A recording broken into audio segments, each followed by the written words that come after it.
Queen Mary's shocking Amazon discovery. Inside the remote cocoa island where Danish royalty met indigenous farmers fighting climate collapse.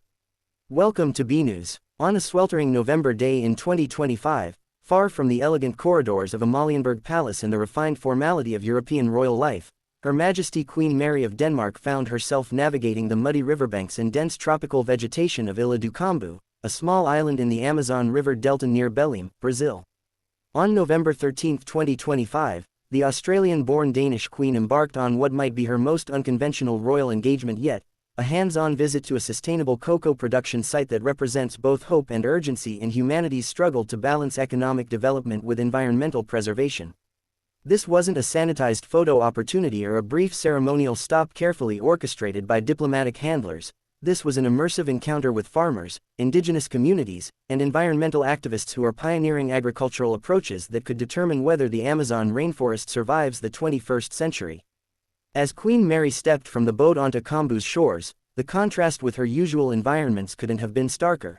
Instead of tailored designer clothing, she wore practical field attire suitable for tropical humidity. Instead of marble floors and crystal chandeliers, she walked paths of packed earth beneath forest canopy. Instead of diplomatic small talk in European languages, she engaged with Portuguese-speaking Brazilians whose connection to this land spans generations. But what drew a European queen to this remote Amazonian island? What is it about Cambu's cocoa production that warranted royal attention from halfway around the world? And what lessons did Queen Mary carry away from this extraordinary encounter that might influence Denmark's approach to sustainability, indigenous rights, and the global climate crisis? If you're passionate about environmental justice, fascinated by royalty that uses privilege for meaningful purpose, and want to discover the hidden stories of communities fighting to save the world's most critical ecosystems, smash that subscribe button right now and hit the notification bell because we're bringing you coverage that connects palaces to rainforests and shows how global challenges require solutions that cross every boundary. Ilha do Cambu exists in a state of beautiful contradiction, simultaneously remote and accessible, traditional and innovative, threatened and resilient. Located in the Amazon River delta just across from Belém, the capital of Paris state in northern Brazil, Cambu can be reached by a short boat ride from the city, yet retains the character of an isolated Amazonian community largely untouched by the aggressive development that has consumed so much of the region. The island, covered primarily in várzea, seasonally flooded forest, and terra firme upland forest, hosts approximately 1,500 permanent residents, mostly descendants of indigenous peoples and traditional river communities who have inhabited these areas for centuries. These communities developed sophisticated ecological knowledge long before terms like sustainability or biodiversity entered global vocabularies, understanding through generations of observation and experience how to extract livelihoods from the forest without destroying it. The cocoa production that brought Queen Mary to Cambu represents a contemporary expression of this traditional wisdom, adapted to meet modern market demands while maintaining ecological principles. Unlike industrial cocoa plantations that clear-cut forests and plant cocoa monocultures vulnerable to disease and requiring intensive chemical inputs, Cambu's farmers practice what's called cabruca, or agroforestry, growing cocoa beneath the forest canopy as part of diverse, multi-layered production systems that maintain much of the natural forest structure. This approach produces smaller yields per hectare than industrial methods, but generates numerous benefits that offset lower productivity. The forest canopy protects cocoa plants from excessive sun and wind. The diverse ecosystem naturally controls pests and diseases. The intact forest maintains watershed health, prevents erosion, and continues providing the countless ecosystem services that make human life possible. And the system stores substantial carbon, contributing to climate change mitigation. When Queen Mary arrived on November 13, she entered a living laboratory where theory meets practice, where abstract discussions about sustainable development become tangible reality embodied in specific trees, specific farmers, specific economic calculations about whether environmental stewardship can generate sufficient income to compete with destructive alternatives. The visit to Cambu represents more than just Queen Mary's personal interest in sustainability. It reflects broader Danish foreign policy priorities and the nation's commitment to environmental leadership despite its small size and geographic distance from tropical ecosystems. Denmark has positioned itself as a global climate leader, committing to reduce greenhouse gas emissions by 70% by 2030 compared to 1990 levels, investing heavily in renewable energy and green technology, and using its diplomatic influence to push for ambitious international climate agreements. However, Danish leaders recognize that their domestic actions, while necessary, are insufficient to address global climate change if tropical deforestation continues at current rates. The Amazon rainforest, often called the lungs of the planet, plays an irreplaceable role in global climate regulation, carbon storage, rainfall generation, and biodiversity preservation. When Amazonian forest is cleared for cattle ranching, soy production, or other industrial agriculture, the consequences reverberate globally through increased carbon emissions, disrupted weather patterns, and loss of species that might hold keys to medical breakthroughs or agricultural innovations. Denmark has contributed substantial development aid to Amazonian conservation initiatives, recognizing that northern nations benefited enormously from environmental destruction during their own industrialization and therefore bear responsibility to help tropical nations find alternative development paths.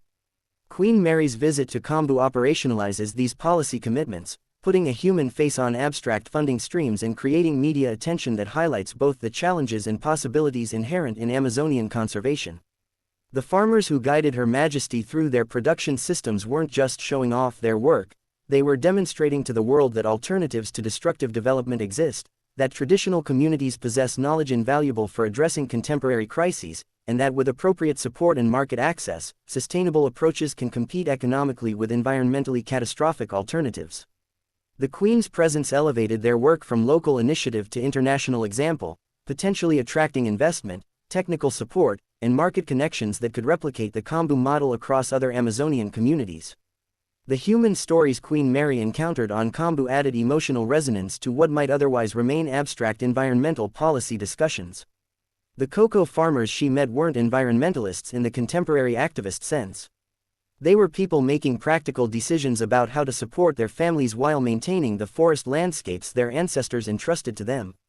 Many described the pressure they face from outside forces offering money to sell land or logging rights, the difficulty of competing with industrially produced cocoa that floods markets at lower prices, and the challenge of accessing certification systems and premium markets that might pay more for sustainably produced products. They spoke about climate changes they've observed over their lifetimes, shifting rainfall patterns, more extreme weather events, changes in river levels and fish populations, and how these alterations affect their production systems and livelihoods. They expressed pride in their stewardship but also frustration that global systems often undervalue environmental services while richly rewarding extraction and destruction. Young people from the island described the tension between wanting to maintain their community's traditional way of life and being attracted to urban opportunities that seem to offer easier paths to material prosperity. These testimonies, shared with a queen who could amplify them to international audiences, illustrated how global environmental challenges ultimately resolve into individual and community decisions made by people weighing complex, often competing priorities. Queen Mary's engagement went beyond polite listening. She asked detailed questions about production processes, market access challenges, the role of women in cocoa cultivation, how climate change is affecting yields, and what specific support would be most valuable. She participated in harvesting cocoa pods, examining the beans, and learning about the fermentation and drying processes that determine final quality. This hands-on engagement, unusual for royal visits that often remain more formal and distant, demonstrated genuine interest that Kambu residents clearly appreciated and that created more authentic connections than ceremonial interactions typically allow. As Queen Mary's boat departed Ilha do Kambu on the afternoon of November 13, 2025, carrying her back across the Amazon River toward Belém and onward to whatever diplomatic obligations awaited, the visit's significance extended in multiple directions simultaneously. For the Kambu community, the royal visit brought validation that their work matters on the world stage, potentially opening doors to expanded market access, technical support, and the kind of international attention that can protect communities from predatory development pressures. For Denmark, the visit demonstrated the nation's commitment to environmental leadership that extends beyond domestic actions to supporting solutions in the ecosystems most critical for global climate stability. For Queen Mary personally, it represented another chapter in her ongoing evolution from Australian commoner to European queen to global advocate for causes she clearly cares deeply about, an evolution that has earned her substantial respect and affection both within Denmark and internationally. For the broader public who encounter this story through media coverage, it offers a narrative that connects European royalty to Amazonian farmers, palace privilege to environmental justice, and abstract climate policy to specific people working with specific trees on a specific island. The cocoa that Kambu farmers produce under forest canopy, processed through traditional methods and sold, they hope, to markets that value sustainability over purely minimizing costs, represents a vastly different economic logic than the extractive capitalism that has dominated human relationship with nature for the past several centuries. It embodies the principle that true value includes environmental health, community well-being, cultural preservation, and long-term sustainability rather than just short-term financial returns. Whether this alternative logic can scale sufficiently to compete with and eventually replace destructive approaches remains among the most consequential questions facing humanity. Queen Mary's visit to Kambu, while a small gesture in itself, contributed to answering that question by increasing visibility, validating the approach, and demonstrating that people with platforms and influence recognize the importance of what's happening on this small Amazonian island and countless other places where communities are pioneering the solutions we desperately need. Now we want to hear from you. Should wealthy nations like Denmark do more to directly support sustainable agriculture initiatives in tropical regions like the Amazon, even though these areas are in other countries' sovereign territory, or does this constitute inappropriate interference in developing nations' right to pursue their own development paths? Share your perspective in the comments below, and don't forget to like this video and subscribe for more coverage of how royalty, environmental justice, and global sustainability intersect in ways that might just help save our planet.